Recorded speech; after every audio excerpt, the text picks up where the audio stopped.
बदलो यार, अपने आप को बदलो, खत्म करो ये तमाशे। तुम्हें पता है तुम्हें इसलिए नहीं मारा जा रहा है कि तुम कादरी हो, इसलिए नहीं मारा जा रहा है कि तुम सिर्फ चिश्ती मारे जाएंगे, सिर्फ रज़वी मारे जाएंगे। हाँ, जो वारसी होगा नहीं मरेगा, इसलिए नहीं मारा जा रहा है कि चलो ये मदारी है इसे छोड़ दो। तुम्हें इसलिए मारा जा रहा है या तो तुम्हारे नाम के आगे मोहम्मद लगा है या नाम के आखिर में अहमद लगा है। जी बेशक बेशक। अगर अब भी नहीं समझे तो समझाने तुम्हें जिब्रील नहीं आएंगे। ये घरों के झगड़ों से निकलो, मामला उम्मत का है। अपने हक के लिए खड़े हो, उम्मत के लिए खड़े हो। हम किस रविश पे जा रहे हैं, कोई फर्क पड़ता है? जिसके जी में आता है ट्रेन में गोली मार दी जाती है, जी जी। जो चाहता है रोड पे कूट देता है, दाढ़ी वाला देखा जहां चाहा मार लिया गया। ये उम्मत इतनी लावारिस हो गई कि जो जहां चाहे हाथ उठा दे। हुजूर ने तुम्हें कलमे की रस्सी दी थी, पकड़ी तुमने? हम तो ये सोचते आज इनके घर में आग लगी है, वाह मौलवी का घर चल रहा, मेरा बचा है।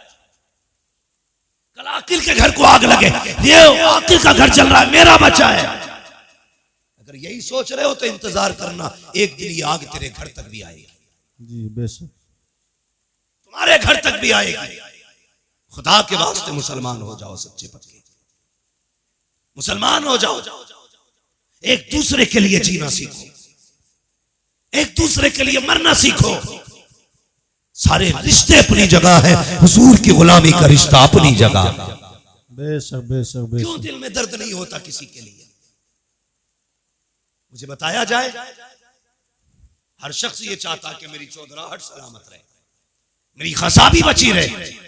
सोम कितना बड़ा चौधरी हो जा, जितना चाहे जमींदार हो जा, जब मरेगा कंगाल हो जाएगा। चौधराहट उसकी सलामत रहेगी जो यहां भी गुलामी का दावा करेगा, वहां भी गुलामी का दावा। बेशक बेशक बेशक। वाह, बहुत खूब। हुजूर के गुलाम बन जाओ, हुजूर के गुलाम बन जाओ। कौन सा बवाल नहीं है हमारे समाज में? एक हंगामा महशर हो तो भूलो उसको।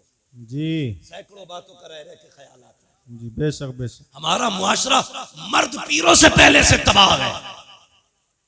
अब तो औरतें पीर बन के निकल आई। हाँ, पहले के आतंक मियाओं के कम थे, अब औरतें मियां बन गई। एक दिन आगरे से फोन आता है कि हमारे यहाँ एक खातून है, वो लोगों को इलाज भी कर रही है, मुरीद भी कर रही है। बताइए, हमारी कौम औरतों के आगे झुक जाती है जाकर के। हमें तो इतना भी नहीं पता औरत की अपनी हद क्या होती है, उसका अपना मकाम क्या होता है। लोग कहते मौलाना उस पे ऊपर के आया करते हैं, उस पे दाएं से आया करते हैं, बाएं से आया करते हैं। ओ हया कर, शर्म कर, जिसे दीन नहीं आता उसे कुछ भी नहीं आता। रह गई इलाज की बात, दावे के साथ कहता हूँ, मेरे सर का दर्द काट के दिखा, जिंदगी भर गुलामी करूंगा। और अगर नहीं कर सकता तो आज तू भी ये कहते मैं मुजरिम हुआ का मुझे साथ ले लो कि रास्ते में है जा बचा जाने वाले। नारे तकबीर, नारे रिसालत, मसलके आला हजरत, आमदे मुस्तफ़ा कॉन्फ्रेंस, मुफ्ती हम्माद रजा साहिब क़िबला। नारे तकबीर, नारे रिसालत। गैरतों ने इस्लाम की खेल बना दिया इस्लाम को। ये इस्लाम तुम्हारे बाप की जागीर नहीं, ये इस्लाम फातिमा ज़हरा के बाबा की जागीर है। बेशक बेशक। दीन को सलामत रखो, बदलो अपने आप को। समाज इतना गंदा, ये पैसा सिर्फ सब कुछ पैसे के लिए हो रहा है, सब कुछ पैसे के लिए। इज्जतें लोग बेच रहे हैं पैसे के लिए। हाँ, ये ठग विद्तियों के खेल पैसों के लिए। आंख बंद होगी तो बताओ कोई कब्र में लेके गया? कोई लेके जाएगा? सारे बोले लेके जाएगा? कोई नहीं लेके जा सकता ना। सारा झगड़ा यही तो मसला है, बस दौलत आ जाए, हराम की आए या हलाल की। कोई रूल नहीं चलता, कुछ नहीं आता तो मियाँ बन के बैठ गए, बाबा बन के बैठ गए। ठगा जा रहा, ठगा। हमारी कौम कितनी सादा है, कहती बड़ा पहुंचा हुआ। जो ये कह देना झूठा रहमान साहब तुम पे 5 का साया, तो कहेंगे ये बहुत पहुंचा हुआ आदमी है। इनने पकड़े मेरे 5, इसने पकड़े। उतारेगा कौन कि भाई ये मैं नहीं कर सकता, वे जानवर जब बताए तूने तो उतारेगा कौन तेरा बाप? जब 5 बता तू रहा तो उतार भी तू। जी बेशक। अगर हम बताएंगे तो उतारने का तरीका भी हम बताएंगे। जी बेशक बेशक। जितने भूत भूतनिये हो सब लेके आ और पूछ इन उलमा से ये कैसे उतरेंगे। ये कहेंगे ना जा 40 दिन चिराग जलाने, मत जा किसी पीर की चौखट पे झाड़ू लगाने, अपनी बेटी से के फजर की नमाज पढ़, सूरह यासीन लेके बैठ जा, मगरिब की नमाज पढ़, सूरह मुल्क लेके बैठ जा। अगर 40 जिन्न भी होंगे, खुदा ने कुरान में वो ताकत रखी है, 40 मियाँ मिलके जिस जिन्न को नहीं उतार सकते, सूरह यासीन 40 जिन्नों को अकेले उतार सकते। वाह वाह वाह वाह वाह, क्या बात है, वाह वाह वाह, बहुत बहुत माशाल्लाह। आता किसे कुरान है? कह रहा हजरत 17 उम्रे करें इस साल में,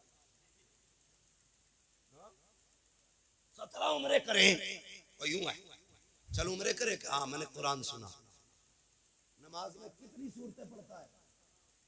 भाई बस कुछ नहीं, कुल वल्लाह से ही काम चलाता हूं। ईशा की 17 में कुल वल्लाह पढ़ा के बस।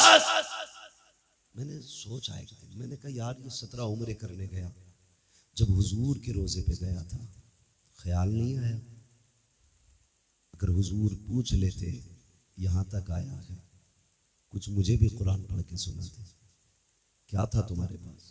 हमारी कौम के 70% लोगों को सही तरीके से कलमा नहीं आता। जी 70% लोगों को सही तरीके से कलमा नहीं आता। और चौराहे पे खड़े होकर मैं मौलवी यूं हाफिज यूं कारी यूं, नमाज पढ़ के ना निकलता, मस्जिद के गेट पे जाकर लगे अंगूठा इलाज। जी जी बेशक। जिसके पीछे नमाज पढ़ी है अभी मस्जिद से निकलता नहीं। पूरी बात भाई, अपनी नमाज तो बचा। तुझे इमाम का अंगूठा कैसे दिख गया कि सजदे में? तो तू क्या कर रहा था भाई? अगर इमाम का अंगूठा सजदे में हिला तो तू किधर देख रहा था? तू नमाज पढ़ दिया था कि ताकत हाथी कर रहा है? जी बेशक, हक बात हो गई। कुरान सीखो मुसलमानों, सीखो और तमन्ना करो कभी मदीने शरीफ जाएंगे, हुजूर को सूरह यासीन पढ़ के सुनाएंगे। वाह वाह वाह वाह वाह वाह, क्या बात। साल में उम्रा एक करेंगे, लेकिन मदीने वाले को कुरान की कुछ आयतें सुना के आएंगे। बेशक बेशक। कभी जाएंगे जन्नतुल बकी में, जाएंगे सैयदा के मजार पे, जिसके बेटों ने नेज़ों पे कुरान सुनाया, हम उसकी कब्र पे बैठ के कुरान सुना के आए। वाह वाह वाह। नियत करना ये नहीं आती बात जब निकल के आती है, अल्लाह माफ करे। हमारी कौम में ना 2 तबके, एक तो बहुत ज्यादा गरीब है और एक बहुत ज्यादा अमीर है। गरीबों का मामला ये, वो दीन यूं भूल बैठे कि उन्हें कुछ आता ही नहीं। अमीर यूं दीन भूल बैठे कि फैशन में आ गए। जाते दोस्तों के साथ, क्या है? कुछ नहीं, बस मौलाना ये बियर है। क्या है बियर? कुछ नहीं, ये तो जूस है फलों का, इसके नाम पे हमने शराब पी ली। तुम्हें पता है बहानों से तुम्हारे हलक के अंदर हराम उतारा जा रहा है, और जिस मुसलमान के हलक से हराम उतर जाए उससे ईमान की ताकत छीन ली जाती है। हाँ, अगर वो शेर हो तो कुत्ता बना दिया जाता है, कुत्ता हो तो गीदड़ बना दिया जाता है। मैं कहता हूँ हलाल लुकमे का, खुदा की कसम गीदड़ होगा अल्लाह तुझे शेर बना दे। बेशक बेशक। ये हलाल लुकमों की ताकत है। हमारी कौम का जवान टूटता जा रहा है। 2 चीजों ने बर्बाद किया, एक नेट का नशा, दूसरा शराब का नशा। जी जी। बदलो इन चीजों से, सबसे निकलो, सबसे निकलो। हम शराब के नशे में डूब गए। नौजवानों दुआएं मांगा करो, अल्लाह जबान नापाक ना करना, अल्लाह हल्क नापाक ना करना। खुद मेरा एक सवाल है, जरा सुने। अभी मुहर्रम शरीफ का महीना गुजरा के नहीं, मुहर्रम शरीफ का महीना। यकीनन उम्मीद है हर सुन्नी ने करबला वालों के नाम पे कुछ ना कुछ जरूर चखा होगा। ठीक है जी, चाहे उसने हलीम खाया हो, शरबत पिया हो, सबील के नाम पे उनके नाम पे जरूर खाया। और मेरा अपना अकीदा तो यह है, खाते हैं तेरे दर का, पीते हैं तेरे दर का, पानी है तेरा पानी, दाना है तेरा दाना। क्या बात है, वाह वाह वाह।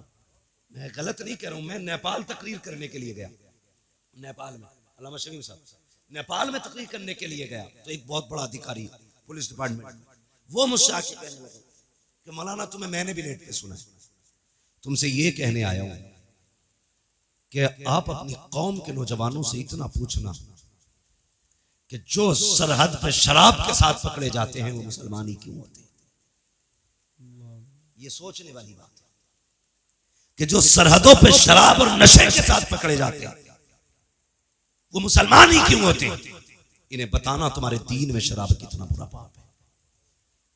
सबने भी मुहर्रम शरीफ का हलवा खाया, लेकिन तुम्हें पता है जिसने अकबर के सीने पे बर्छी लगवाई थी वो शराब थी, जिसने असगर के गले में तीर लगवाया था वो शराबी थी, जिसने कासिम के जिस्म के टुकड़े कराए वो शराबी थी, जिसने अब्बास के बाजू कटवाए वो शराब ही थी, जिसने ओनो मोहम्मद को शहीद कराया वो शराब ही तो थी, जिसने सकीना के कानों की बालियां छिनवाई वो शराब ही तो थी, जिसने अहले बैत के खेमों को आग लगवाई वो शराब ही तो थी, जिसने मुस्तफा की बेटियों को कैदी बनवाया वो शराब ही तो थी, जिसने हुसैन को सजदे में शहीद कराया वो शराब ही तो थी। अगर तू हुसैनी है तो इसे हाथ कैसे लगाता है, होठों से क्यों लगाता है?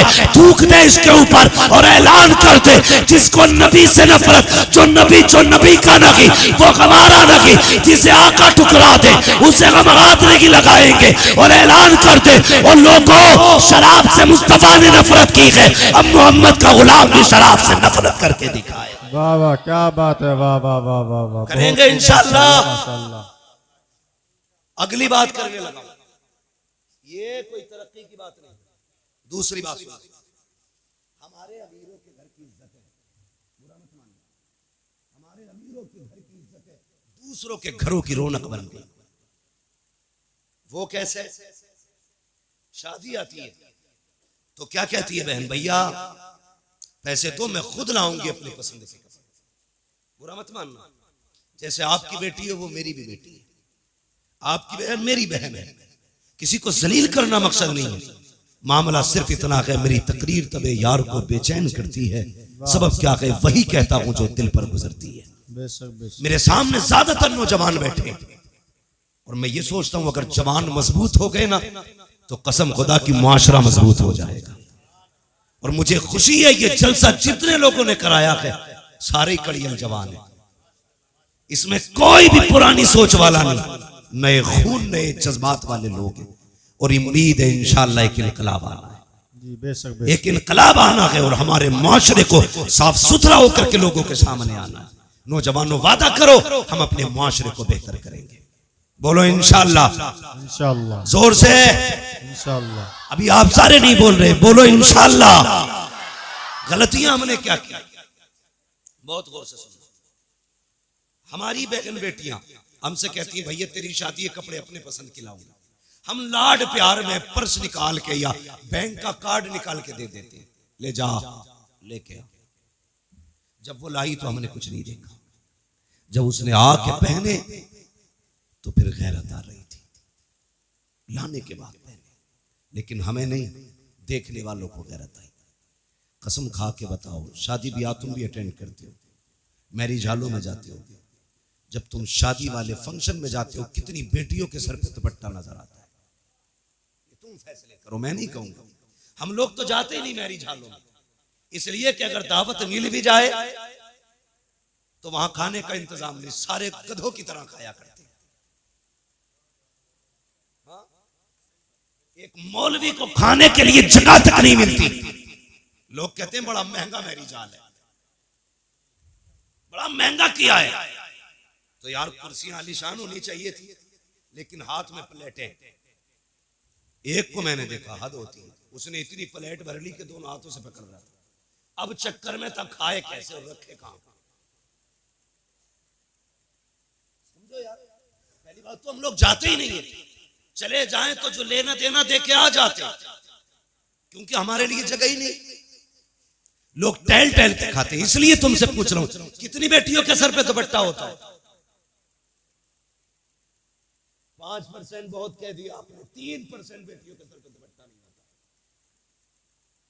ये दुपट्टे सड़क के गले में आ गए और वहीं पे फिर हुक्म होता है नौजवान दूल्हा की तरफ से कि सारी एक एक मेहमान की वीडियो बननी चाहिए। उसी मेहमान में किसी के घर की बेटी भी खड़ी है, किसी के घर की बहन भी खड़ी है, किसी की बीवी भी आई खड़ी है, बिना दुपट्टे के सबकी वीडियो बन रही है। लोग दूल्हा को कम देखा करते हैं, उन तमाशों को ज्यादा देखा करते हैं। कहीं कहीं पे अगर लड़कियां खड़ी होती हैं, ये वीडियो बनाने वाले, शादियों में औरतों का तमाशा बनाने वाले इतने बेगैरत होते हैं। जिन बेटियों के सर पे दुपट्टे नहीं होते, उनके चेहरों को जूम करके कैमरे में लिया जाता है, रोक रोक के वीडियो बनाई जाती है। फिर कहा जाता है फला की शादी की वीडियो मुझे भी देना, फला की शादी की वीडियो मुझे भी देना। किसकी वीडियो है? मेरे भाई की शादी की है। नहीं, कितनी बेगैरती का लिबादा ओढ़ा है। तेरी बेटी की जब वीडियो नौजवान रात को बिस्तर पर लेट के देखता है और तुझे तो पता भी नहीं है कहां रोक के वीडियो देखी जाती है,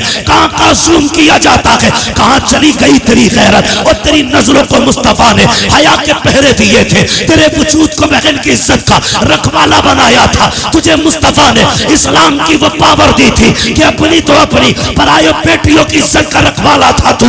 आज तूने वीडियो बना करके अपनी बेटी का तमाशा बना दिया और तुझे हो क्या गया है। और तुम्हें खुदा का वास्ता शादी ब्याह में वो लिबास न पहनाना जो तमाशा बन जाए। अगर बेटियां आए उनसे कहना पर्दे में आना मुझे मतलब नहीं है, तू रूठे या ना रूठे, तमन्ना ये है कोई राजी हो ना हो, मदीने वाला मुस्तफा राजी हो जाना चाहिए। वाह वाह, क्या बात है, वाह वाह। नारे तकबीर, नारे रिसालत, आमदे मुस्तफा कॉन्फ्रेंस, मुफ्ती अहमद साहब क़िबला, नारे तकबीर, नारे रिसालत। वाह वाह वाह वाह। सारे जन्नत में जाना चाहते हैं, अल्लाह सबको जन्नती बनाए। सबकी तमन्ना है भी और होना भी चाहिए। मेरे हुजूर ने फरमाया था अल्लाह से दुआओं में जन्नत मांगा कर। ये तो एक अजीब दौर है। जन्नत से भी लोगों का दिल हटा दिया जाता है। माजरत के साथ मैं नात खानों का मुखालिफ हूँ। नात खानी बड़े फख्र की बात है और बड़े नसीब की बात है, लेकिन कभी कभी नात खानी में भी लोग कह जाते हैं हमें रिजवान तेरी जन्नत की जरूरत नहीं है। हुजूर कहते हैं कि अल्लाह से जन्नत मांगा करो। जब बंदा 3 मरतबा अल्लाह से कहता जन्नत दे, जन्नत दे, जन्नत कहती है अल्लाह मुझे इसके नाम में लिख दे। बेशक बेशक, क्या बात। हुजूर क्यों रोते रहे? ताकि उम्मत को जन्नत मिल जाए। जी जी, हाँ, उम्मत को जन्नत मिल जाए। हाँ, कितनी जोर से कह रहे हैं, मुझे देख के जहन्नम को भी आ गया पसीना। ये कोई तुम्हारे घर का हीटर नहीं है कि जब चाहो कान ऐंठ के ठंडा कर दिया। ये जहन्नम है, ये जहन्नम है। तुम्हें पता है ये जो गर्मी होती है ना, ये जहन्नम की सांस से गर्मी होती है। जिसकी सांस में इतनी गर्मी है उसके अंदर कितनी गर्मी होगी। दुआ कर अल्लाह से, पुलसिरात से गुजरने की बारी आए ना तो हुजूर की दुआएं बस साथ लग जाएं। अगर उनकी दुआएं साथ न लगी ना तो फिर खैरियत नहीं है, खैरियत नहीं है। मैं यहाँ लामा बना फिरता हूँ, यहाँ हमारी पगड़ी और जुब्बे की इज्जत है, वहाँ कोई मसला नहीं है। वहाँ सारी एक लाइन में खड़े होंगे, बता क्या करके आया है, सबको बताना है तूने क्या किया, तूने क्या किया। दुआ करना यार, अमल तुल रहे हो तो मुस्तफ़ा खड़े हो, वाह, पुलसिरात से गुजर रहे हो तो हुजूर दुआएं कर रहे हो। बेशक। अगर हुजूर दुआएं करेंगे तो बरेली के इमाम ने कहा था रजा पुल से वजद करते गुजरिए कि है रब्बे सल्लिम दुआए मोहम्मद। क्या बात। हुजूर अगर दुआ कर देंगे तभी बेड़ा पार होगा, वरना काम नहीं है ऐसे, नहीं है काम ऐसे। बेटियों को सिखाओ दीन क्या है, खुद भी समझो दीन क्या है। खुदा की कसम तेरी मेरी बेटी की औकात क्या है? हाँ, क्या औकात है हमारी तुम्हारी बेटी की? खुद अगर हम देखें, लोग कहते हैं यार तू बड़ा मशहूर है। मैं कहता हूँ अल्लाह का शुक्र है उसने मेरे ऐबों पे पर्दे डाल रखे हैं। अगर वो पर्दे उठा देना, हाथ चूमना तो बड़ी बात है, कोई महफिल में ना बैठाएगा। ये तो करम है उसका कि वो बंदों के राज पे पर्दे डाले रहता है। बड़ा करीब है वो, बहुत करीब है। लेकिन कुछ हमारी भी जिम्मेदारियां बनती हैं, हमारी भी जिम्मेदारियां बनती हैं। लोग कहते हैं अगर वो ऐसा है तो फिर ऐसा क्यों नहीं है? अगर वो मुझसे नाराज है तो फिर मुझे मुसीबत में क्यों नहीं डालता? उसे चैलेंज न कर। अगर वो जिद पे आ जाए ना, 1 सेकंड नहीं लगेगा, पूरी दुनिया को सजदे में गिरा देगा, पूरी दुनिया को। बड़ी बात नहीं करता, सिर्फ ऑक्सीजन बंद कर देना अल्लाह, सिर्फ ऑक्सीजन, तो पूरी दुनिया सजदे में होगी। जी बेशक। बाकी तो बहुत चीजें। अंधे से पूछ आंखें क्या होती है, कभी अपाहिज से पूछ हाथ पैर क्या होते, गूंगे से पूछ जबान क्या है, बहरे से पूछ कान कितनी बड़ी दौलत है। जिसे रब ने ये दिया है, खुदा की कसम वो बहुत अमीर है, बहुत अमीर है। कभी इन नेमतों पर शुक्रिया अदा किया करो उसका, इन नेमतों पर शुक्रिया अदा किया करो। हम तो ये सोचते हैं ये हमारा हक था, ये कान हमारा हक है, ये नाक हमारी हक है हमारा, ये पैर हमारे हक है। नहीं, मालिक है वो जिसकी चाहे टांगे तोड़ दे, जिसको चाहे हवाओं में उड़ाए, वो मुख्तार है, उसकी हुकूमत में किसी का दखल नहीं, जो चाहे फैसले करे। हाँ, अल्लाह से डरना चाहिए, डरना चाहिए। लोग कहते हैं मेरी बेटी है तुझे क्या हुआ, हमें कोई फर्क नहीं पड़ता, किसी की भाग जाए या रह जाए। डर इस बात का कयामत में सैयदा के सामने किस मुंह से जाओगे, सिर्फ इस बात का डर। ये कुर्ता जुब्बे पजामे कपड़ों वाले लोग जानते हो क्यों, ये क्यों चीखते हैं, क्या फायदा इसका? तुम्हारी बेटी अगर जिन्स में है, इनका क्या नुकसान है? तुम्हारी बेटी अगर दुपट्टे में आ गई, इनका क्या फायदा है? ये सिर्फ इसलिए मेहनत करते हैं, अगर तुम और तुम्हारी बेटी जन्नत में चली गई तो हमारा क्या जाएगा?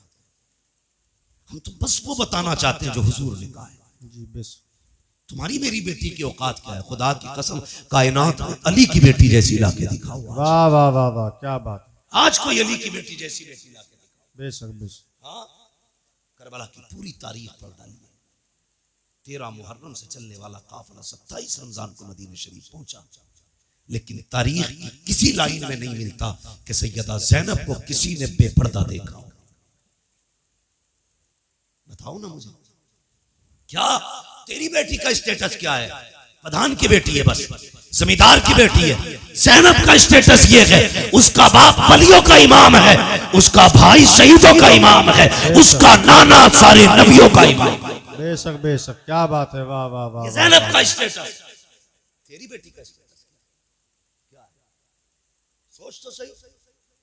जिसको खुदा ने इतनी खानदानी इज्जत बख्शी हो, भाई शहीदों का इमाम, माँ जन्नती औरतों की सरदार, बाप वलियों का इमाम, नाना नबियों का इमाम, घराना कायनात का इमाम।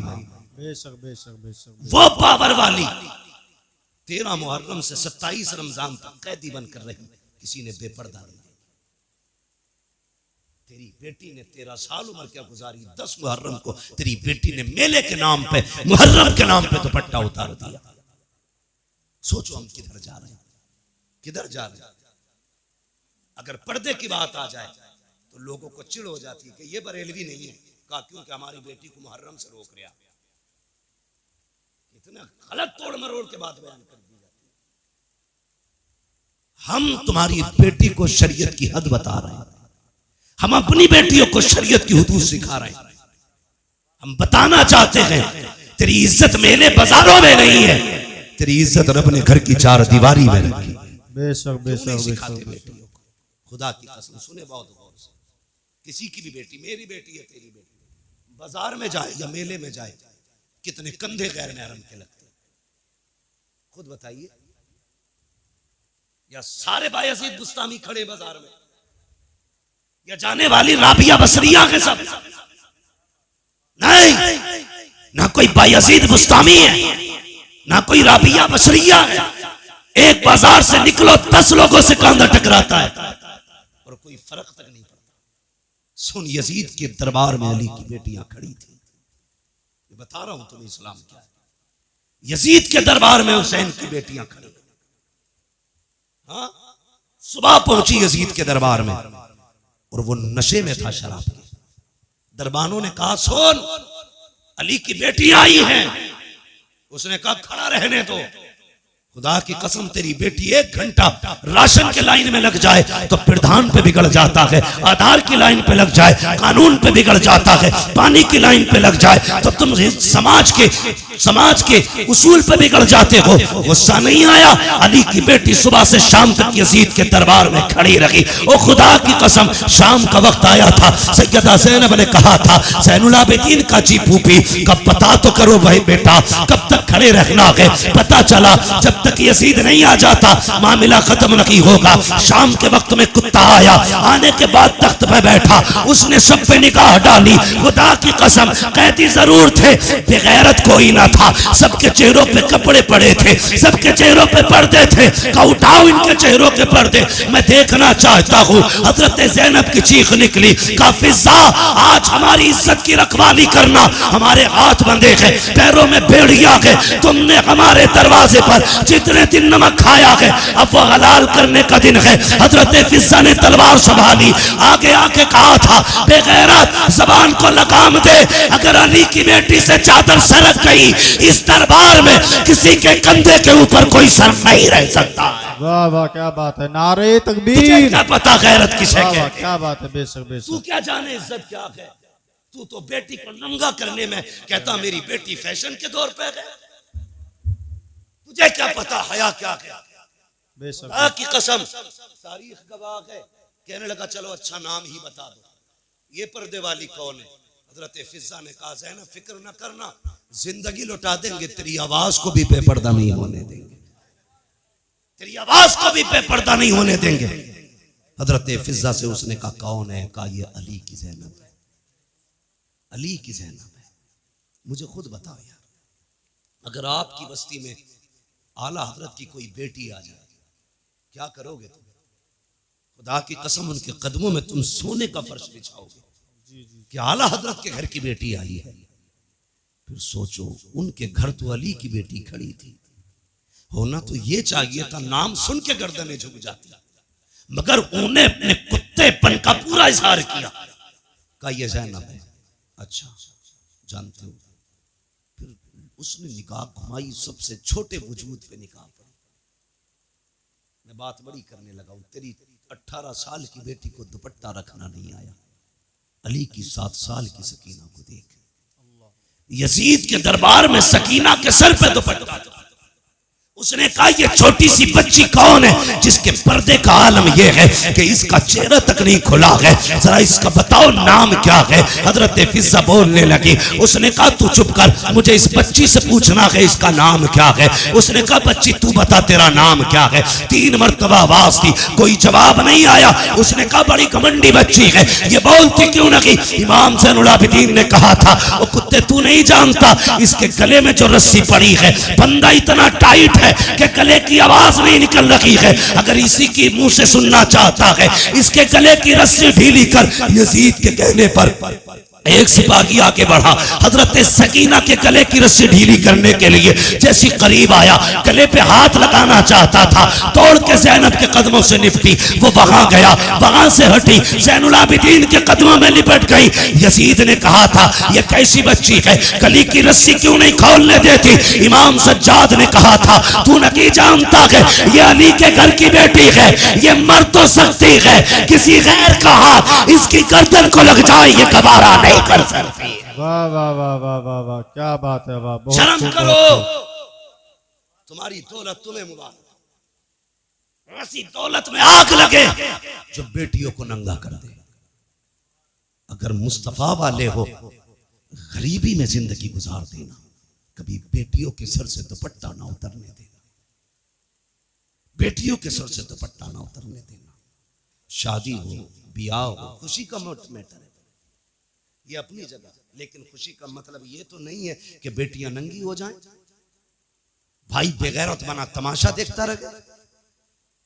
मेरी गुजारिश है आपसे, समाज को बेहतर करो, शादियों को पाकीज़ा बनाओ, गुनाहों का मरकज नहीं, तबाहकारी का अड्डा नहीं, बदमाशी का ठिकाना नहीं। शादियों को पाकीज़ा बनाओ ताकि निकाह की बरकतें अल्लाह बस्ती पे जाहिर फरमाए। समझ रहे ना मेरी बात। नौजवानों ये कदम आपको उठाना पड़ेगा।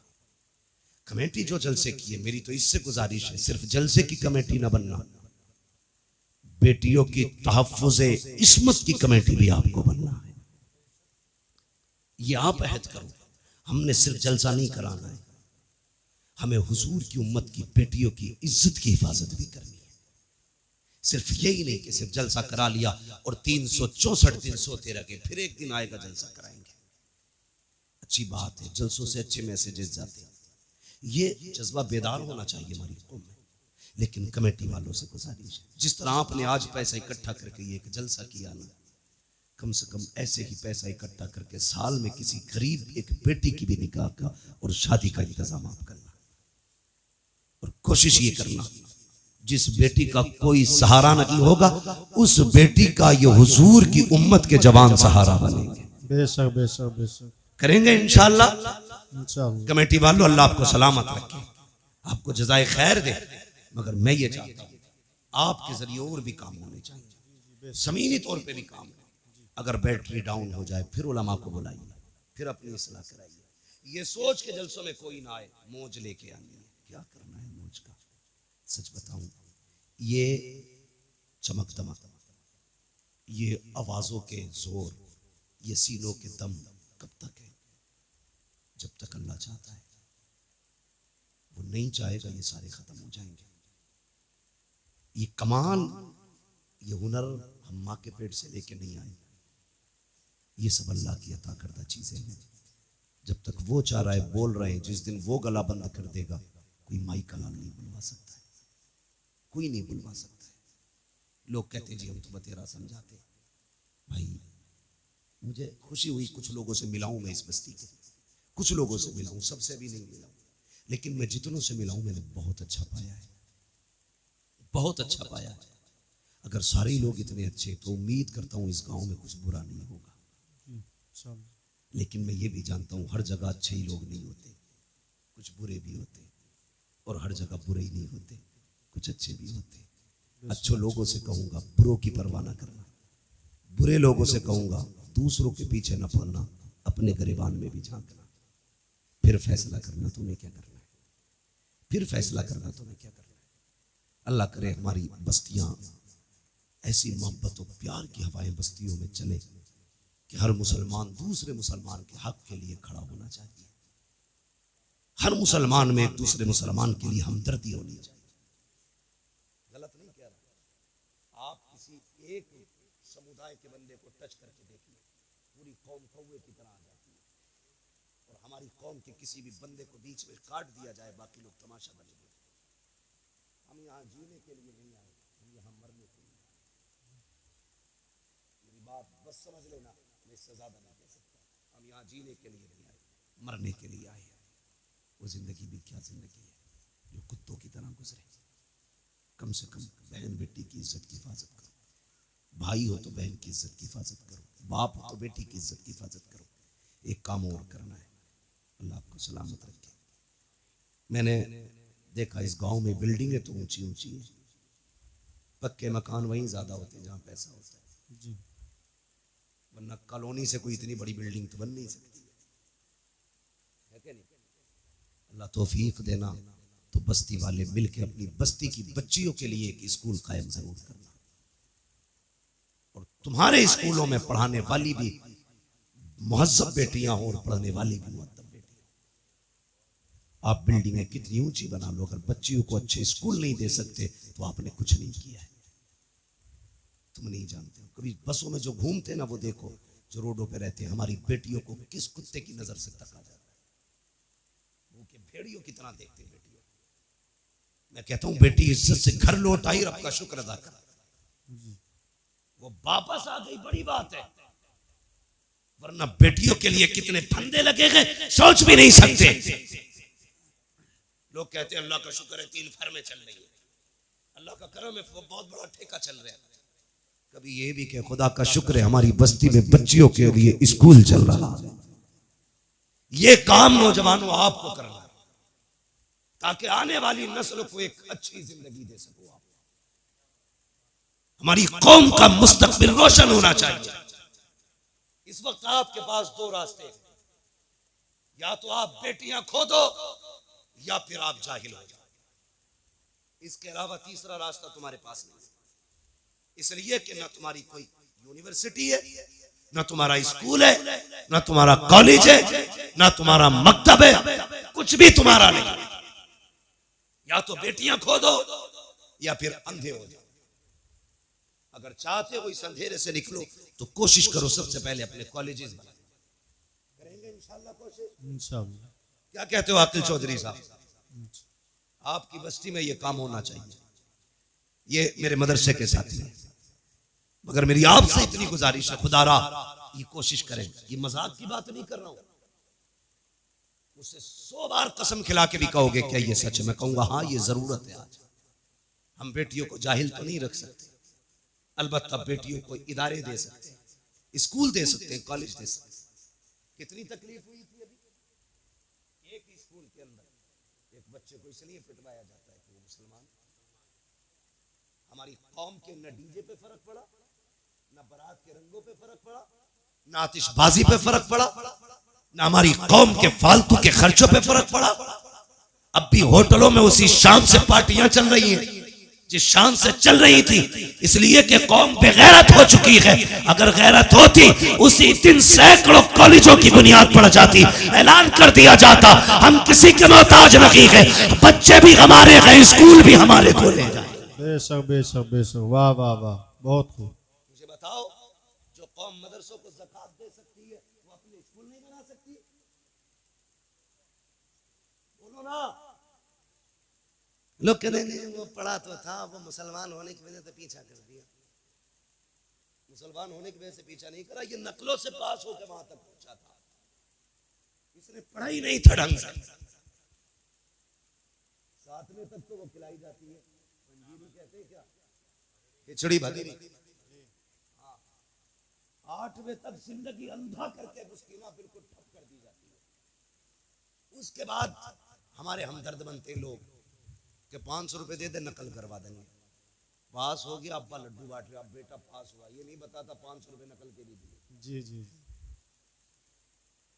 अब वो जो पास होके आया ना, उससे बड़ा भाग कुछ नहीं आता, क्योंकि उसने तो बोर्ड पे से नकल की थी ना, पास हो गया।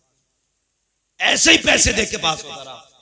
जब इंटरव्यू में बैठा तो लोग कहते मुसलमान होने की वजह से निकाल दिया। नहीं बे, तू गधा था इसलिए निकाला गया, अगर काबिल होता तो सीट तेरी थी। अगर तुझ में हुनर है तो कोई तुझसे तेरा हक नहीं छीन सकता। क्या मुसलमान आईएएस नहीं है? मुसलमान आईपीएस नहीं है? क्या वो गोली मार के बैठे? नहीं, काबिल थे अपना हक लेना जानते। जी बेशक। अगर हक हासिल करना पड़ेगा तो काबिल बनना पड़ेगा। इसलिए पंजीरी छोड़ो, खिचड़ी छोड़ो, नकल छोड़ो, भले 3 बार फेल हो लेकिन अपनी मेहनत से हाई स्कूल पास करो। समझ गए मेरी बात? अब्बा 500 रुपए दे के औलाद को पास करा के लड्डू ना बांट, वरना ये तेरी कब्र पे लात मारेगा। वो कहेगा तूने लड्डू ना बांटे होते तो आज मैं हाई स्कूल करने के बाद घास नहीं खोद रहा होता। यही वजह है अक्सर हाई स्कूल के बाद दुकानों पे बैठा मिलेगा। जी जी जी जी बिल्कुल। उसे धनिया लिखना नहीं आता, लहसुन लिखवाने लगो तो कभी मुंह देखता, कभी पर्चा देखता। काबिल बनिए, कामयाब बनिए, मंजिल आपका इंतजार कर रही है। आप अगर काबिल नहीं है तो आपको तो भाई साहब रहने तक जगह नहीं दी जाएगी। हो किस हवा में? आने वाला दौर मजदूरी वही करेगा जो कंप्यूटर चलाना जानता होगा, वरना आप कोई खुरपे से भी मजदूरियां नहीं करा रहा है। समझ गए ना मेरी बात? पढ़े लिखे लोगों के लिए जगह है, पढ़िए, आगे बढ़िए। और ये अच्छन खां है, ये बुद्धन खां है, ये झगड़ों से निकलिए। मरने के बाद किसी का कुछ नहीं रहना है, खाली हाथ जाना है। सिकंदर का नाम सुना है? सिकंदर किरदान था ना मिलक का। कौन था सिकंदर? बहुत बड़ा बादशाह गुजरा है। हाँ, इसने 22 साल की उम्र में आधी दुनिया फतह कर ली थी। और 22 साल में हमारी अम्मा ये कहती है भी तो लल्ला छोटा है, सुधर जाएगा, 23 का हो जाएगा। वो 22 साल में आधी दुनिया फतह करे बैठा, और इसका 22 साल का भी नेकर में घूम रहा। अम्मा थपकी दे के सुला रही है। जो कर गुजरने की उम्रें थी वो नेकर में गुजर गई। अब बुढ़ापा आया तो ये निकला फतह कर ले। इसे खुद अब बैसाखी की जरूरत है। 22 साल में आधी दुनिया पे हुकूमत करने वाला बंदा, वो तो एक जगह सांप ने इसे काट लिया। हाँ, सुना यह है इसके साथ अरस्तु था, बहुत बड़ा तबीब था।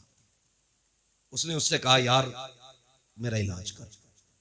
कुछ दिन इलाज के बाद अरस्तु ने कहा कि बादशाह अब नहीं बचेगा, मौत करीब आ गई है। उसने कहा ऐलान कर दो कोई है जो मेरी सारी दौलत लेके मुझे इतनी सांसें उधार दे दे कि मैं अपने वतन तक जा सकूं। अरस्तु ने कहा था बादशाह ऐसी कोई दौलत नहीं बनी जो किसी को सांसें उधार दिलवा दे, कोई तुम्हें सांसें नहीं दे सकता। उसने कहा मैं आधी दुनिया का बादशाह हूं, क्या मुझे इतनी मोहलत नहीं कि वतन तक जा सकूं? उसने कहा सांसों का मालिक तू नहीं, सांसों का मालिक कोई और है। आज तेरा पैसा काम नहीं आने वाला। एड़ियां रगड़ने लगा। उसने कहा अच्छा चलो मर तो रहा, फिर ऐसा करना मैं मरूं मेरे कफन से हाथ निकालना। ईसाई था, निकालना। कहा क्यों? ताकि दुनिया को ये बता जाऊं इस दौलत पे घमंड न करना। मैं आया था आधी दुनिया फतह की, जा रहा था कुछ लेके नहीं, खाली हाथ गया। अगर सिकंदर जैसा दौलत वाला एड़ियां रगड़ के वतन से दूर मर सकता है, तेरे मेरे पास क्या है? इसलिए दौलत पे घमंड न करना, हुजूर से वफा करो, हुजूर से मोहब्बत करो, उलमा से प्यार करो, इल्म से प्यार करो, अपने मामलात में उलमा को अपनी राय में शामिल रखा करो, इनको अपनी महफिलों में अपनी रायों में लाया करो। कोई काम किया करो इनसे पूछा करो। खुदा की कसम अक्ल अपनी जगह है, बरकतें अपनी जगह हुआ करती है। बेशक बेशक बरकतें अपनी जगह हुआ करती हैं। कोशिश करना हर घर में कम से कम एक दीन सीखने वाला बंदा होना चाहिए। दावे के साथ कहता हूँ 7 मास्टर बना लो, 1 इंजीनियर बना लो, साथ में 1 कुरान का कारी बना लेना। 1 हाफिज कुरान पूरे घर की हिफाजत के लिए काफी होता है। जी जी बिल्कुल बिल्कुल। वरना कई मैंने इंजीनियर डॉक्टर ऐसे देखे कहते जी हम कुछ नहीं जानते, हम तो बस अल्लाह रसूल को ही जानते हैं जी। ऐसे नस्ल से बचिए, अपने घर में दीन वाला लाइए, 1 बेटे को कुरान सिखाइए, बदलिए अपने आप को। नौजवानों मजबूत होना है, हमें अपने मुआशरे को बेहतर करना है। और तुमसे गुजारिश है, सबसे बड़ी शिकायत क्या हमारी कौम में? माफ करना। और मेरी इस बात को चलाने की बात नहीं करता, हमारी कौम के अंदर दलाल सबसे ज्यादा है। खाने के मुखले 500 रुपए में बिकने वाले लोग शर्म आना, या तो 500 रुपए में खाने के हो जाओ, या वफा करके मदीने वाले मुस्तफा के हो जाओ। क्या बात है, वाह वाह। हमें अपने दीन से वफा करनी, किसी पे झूठा केस ना लगाइए, किसी को फर्जी ना फंसाइए। लोग जाल लिए बैठे, सिर्फ बहाना चाहिए, उन्हें तो उंगली रखने का मौका मिले वो गर्दन दबोच लेते। ना करना ऐसे काम। अल्लाह तौफीक दे, किसी को फंसाना नहीं। अगर फंसा हो तो अपनी मेहनत से उस फंसे को निकाल के लाके खड़ा कर देना। तुम यहां मुसलमान की मदद करो, मरने के बाद अल्लाह कब्र में तुम्हारी मदद के असबाब पैदा फरमा देगा। करेंगे इंशाअल्लाह, इंशाअल्लाह। और जोर से बोलो इंशाअल्लाह, इंशाअल्लाह। फरमाया गया ए ईमान वालों, अपने आप को और अपने घर वालों को जहन्नम की आग से बचाओ। कोशिश करें, दूसरों पर तंज करने से पहले जरूरी है अपने घर वालों की सलाह करें, अपने बच्चों को दीन से जोड़ें, मस्जिद के करीब लेके आए, अल्लाह से रिश्ता मजबूत करें, उसके रसूल से रिश्ता मजबूत करें। माँ बाप की नौजवानों इज्जत करो। माँ बाप से भी गुजारिश है, सिर्फ तुम्हारी फरमाबरदारी लाजिम नहीं, तुम पे भी कुछ हक है औलाद का। तुम भी जरा इंसाफ करो, बच्चों के साथ सितम न करो। बात बात में ये नहीं है कि मैं तुझे जायदाद से मैं दखल कर दूंगा। आपकी भी जिम्मेदारी है, बच्चों को अच्छी तालीम दे, अच्छी तरबियत दे, उन्हें सिखाएं इस्लाम क्या है, उन्हें बताएं दीन क्या है, उनको ये सिखाएं हम यहाँ पर अल्लाह और उसके रसूल के लिए आए। अच्छी नस्ल इंशाअल्लाह परवान चढ़ेगी, मुआशरा खुद ब खुद अच्छा होता चला जाएगा। ईमान वालों, अपने आप को और अपने घर वालों को जहन्नम की आग से बचाओ। अल्लाह ताला हम सबको गुनाहों से तौबा करने की तौफीक अता फरमाए, नेकियां करने की तौफीक अता फरमाए। अल्लाह और उसके रसूल से मोहब्बतों की अल्लाह तौफीक अता फरमाए। बस जो हुए अगलात उनको माफ फरमाए रब्बे कायनात। जिंदगी ने दिया साथ, फिर होगी मुलाकात। चमन रहा फूल खिलेंगे, जिंदगी रही फिर मिलेंगे। मुसाफिर हैं हम भी, मुसाफिर हो तुम भी, किसी मोड़ पर फिर मुलाकात होगी। सारे लोग कलमा शरीफ पढ़ लीजिए, ला इलाहा इल्लल्लाह। अभी जोर से नहीं पढ़ा, सारे लोग पढ़े ला इलाहा इल्लल्लाह मुहम्मदुर रसूलुल्लाह वमा अलैना इल्लल बलाग। अस्तगफिरुल्लाह रब्बी मिन कुल्लि ज़ंबिन व अतूबु इलैहि। अस्सलामु अलैकुम व रहमतुल्लाहि व बरकातुहू।